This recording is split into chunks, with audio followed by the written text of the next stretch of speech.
معزز سامعین السلام علیکم، خوش آمدید۔ دوستو، کبھی آپ نے سوچا کہ زمین کائناتی زندگی کی شکل میں سے کون سی شکل ہے؟ کائنات 14 ارب سال پرانی ہے اور ہماری کہکشاں تقریباً 12 ارب سال پرانی۔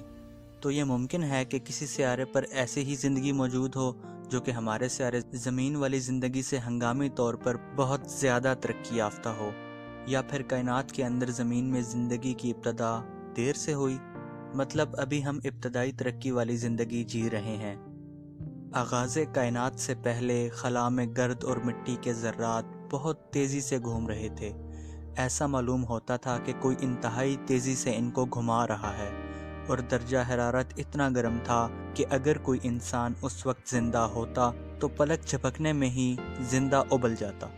جب یہ سب ذرات گھومتے ہوئے ایک خاص نقطے پر پہنچے کہ وہ مزید اس نقطے پر نہیں سما سکتے تھے، تو ایک زوردار دھماکہ ہوا جسے بگ بینگ کہا جاتا ہے۔ اس بڑے دھماکے کے نتیجے میں بڑے بڑے پتھر جو بعد میں سیارے بنے اور ان میں سے کچھ ستارے بنے، بہت تیزی سے گھوم رہے تھے۔ پھر لاکھوں کروڑوں سال گزرتے گئے اور درجہ حرارت آہستہ آہستہ کم ہوتا گیا۔ تقریباً 70 کروڑ سالوں بعد کشش ثقل یعنی گریوٹی نے بادلوں، سیاروں اور ستاروں کو روکا کہ وہ مزید تیزی سے نہ پھیلیں اور ایک خاص مقام پر ترتیب سے اپنے اپنے راستے پر چلیں۔ شروع کے ستارے بہت بڑے اور روشن ہوا کرتے تھے، لیکن ان کو ابھرتا دیکھنے والی کسی قسم کی بھی زندگی اس وقت موجود نہیں تھی۔ جو زیادہ بھاری اجزاء تھے وہ ابھی بھی اپنے گرم مادوں کے ساتھ خلا میں دور کہیں موجود ہیں۔ ان کا مادہ اتنا زیادہ اور بھاری تھا کہ بگ بینگ جیسا دھماکہ بھی ان کو ستارے میں تبدیل نہیں کر سکا۔ صرف وہی اجزاء ستاروں میں تبدیل ہوئے جن میں ہائیڈروجن، ہیلیم اور کچھ لیتھیم موجود ہے۔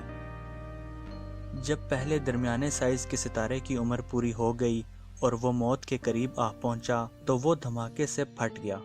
دھماکہ ہونے کے نتیجے میں اس میں سے کچھ اجزاء یا بیج زمین تک آ پہنچے، اس میں زندگی موجود تھی، اور یہ سب 13.8 ارب سال پہلے کی بات ہے۔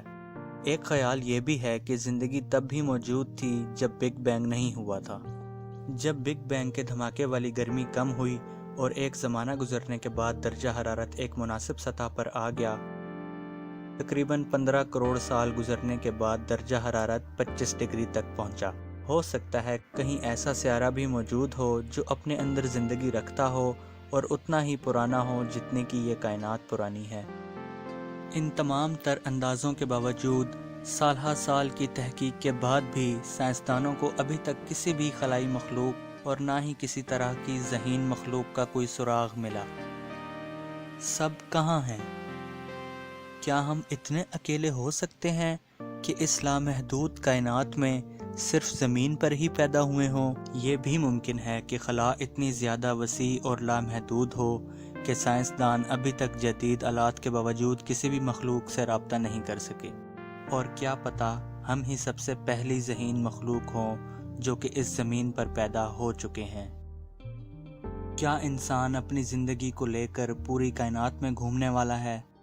کائنات ابھی بالکل نئی ہے اور اس میں اتنی گنجائش ہے کہ ابھی تک نئے سیارے وجود میں آ رہے ہیں۔ زندگی کو جنم دینے والے اجزاء 999 کھرب سالوں سے بھی زیادہ سالوں تک خلا میں حرکت کریں گے، اور اگر اس نظریے سے دیکھا جائے تو ہم ابھی اس کی شروعات کر رہے ہیں۔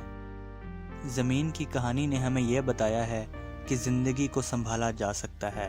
اگر زندگی نے آگے ہزاروں یا لاکھوں سالوں سے بھی زیادہ باقی رہنا ہے تو یہ زندگی کون سی شکلوں میں ڈھل سکتی ہے۔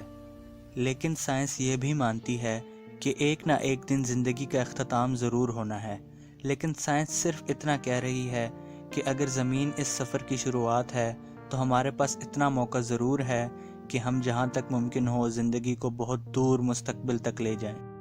آنے والے دور میں کائنات آج سے بہت مختلف نظر آئے گی، کیونکہ خلا کا پھیلاؤ دور کے ستاروں کو اور دور کر دے گا، اور رات کے آسمان پہلے سے زیادہ اندھیروں میں ہوا کریں گے۔ ممکن ہے کہ آگے آنے والا مستقبل ہمارے بارے میں حیران ہو کہ ہم قدیم زمانے کے لوگ زمین پر کیسے ایک بہترین زندگی گزارتے تھے۔ کائنات کے بارے میں جواب ملنا ہماری خوش قسمتی ہوگی۔ اپنا بہت خیال رکھیے گا۔ اللہ حافظ۔